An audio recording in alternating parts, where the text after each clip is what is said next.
Most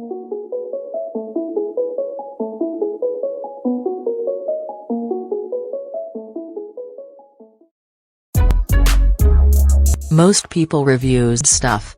They also say this product is the price is quite good. We've found pros and cons on this type of product.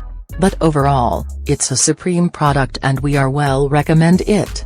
When you however want to know more details on this product, so read the reports of those who have already used it. Visit the product detail link in description for an item you wish to buy. Tap add to cart. When you've finished adding items to your cart, tap the shopping cart icon.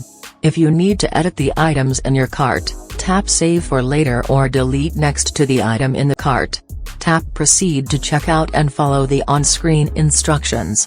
Review your order information and tap place your order to complete your purchase.